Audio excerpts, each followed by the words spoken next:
kelompok 2 dengan saya Muhammad Wilan Habibi Dan saya Anissa Triandani. Dan saya Miftah Anwar Fuad. Nah, di sini kami akan memaparkan ataupun menjelaskan materi kami yang berjudul permintaan, penawaran, dan keseimbangan pasar. Baiklah, materi pertama akan dijelaskan oleh saya sendiri. Saya di sini Muhammad Wilan Habibi akan menjelaskan tentang dari permintaan. Nah, apa sih sebenarnya permintaan itu? Jadi, permintaan ini adalah keinginan yang disertai dengan kemampuan untuk membeli suatu produk ataupun suatu jasa. Nah, ini juga dibatasi dalam kurun waktu tertentu ya teman-teman. Nah, permintaan ini bisa naik ataupun turun. Ada beberapa faktor yang menyebabkan naik dan turunnya suatu permintaan. Yang pertama yaitu harga suatu barang. Ketika suatu harga barang naik, otomatis permintaan terhadap barang tersebut pasti akan menurun. Nah, yang kedua yaitu adalah jumlah penduduk. Karena semakin banyaknya penduduk di suatu tempat atau suatu wilayah, otomatis akan menaikkan atau meningkatkan jumlah permintaan teman-teman. Nah, selanjutnya untuk lebih gampangnya permintaan ini dapat kita gambarkan ke dalam sebuah kurva.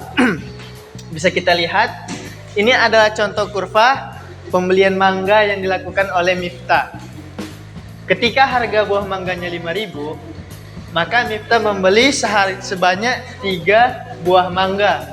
Namun, ketika harga buah mangganya 10, maka Miftah hanya membeli 2 buah mangga. Dapat kita lihat kan bahwa semakin rendahnya suatu harga mempengaruhi banyaknya suatu permintaan. Sebagaimana yang dijelaskan dalam hukum permintaan, yaitu semakin tingginya suatu harga, maka akan semakin rendahnya suatu permintaan. Begitupun sebaliknya. Oke, selanjutnya akan saya serahkan penjelasan penawaran kepada teman saya berikut. Oke, di sini saya akan menjelaskan apa itu hukum penawaran.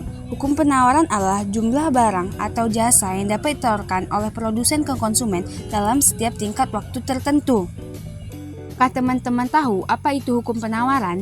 Hukum penawaran adalah semakin tinggi harga, semakin banyak jumlah barang yang tersedia ditawarkan.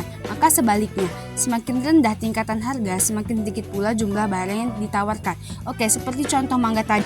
Seperti contoh mangga ini, 1 buah mangga ditawar dengan harga 5.000, 2 buah mangga ditawar dengan harga 10.000, 3 buah mangga ditawar dengan harga 20.000. Oke, semakin tinggi harga penawaran, semakin banyak jumlah barang yang ditawar.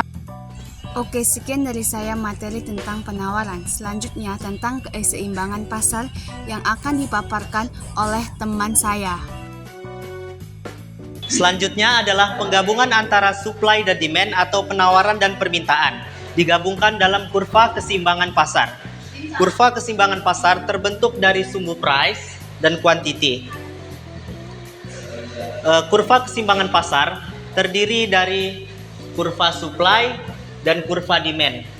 Nah, di sini kita akan mendapatkan perpotongan antara kurva demand dan kurva supply. Apabila ditarik ke bawah, akan menghasilkan jumlah yang dijual dan yang ditawar.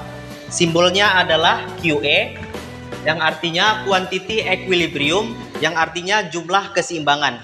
Kemudian, apabila kita tarik ke samping, akan menghasilkan harga keseimbangan atau harga yang disepakati oleh penjual dan pembeli. Dilambangkan atau disimbolkan oleh PE, yang artinya price equilibrium atau harga keseimbangan. Nah, di sini bisa kita simpulkan keseimbangan pasar simbolnya adalah QS sama dengan QD dan PS sama dengan PD. Jadi ada keseimbangan nih antara yang ditawarkan dan yang diminta. Inilah kurva keseimbangan pasar, pertemuan antara permintaan dan penawaran, serta menghasilkan harga keseimbangan dan jumlah keseimbangan yang disepakati oleh penjual dan pembeli di pasar. Hasil dari pemaparan dan penjelasan kami, apabila terdapat kesalahan kami mohon maaf dan semoga video kali ini bermanfaat. See you. Dadah!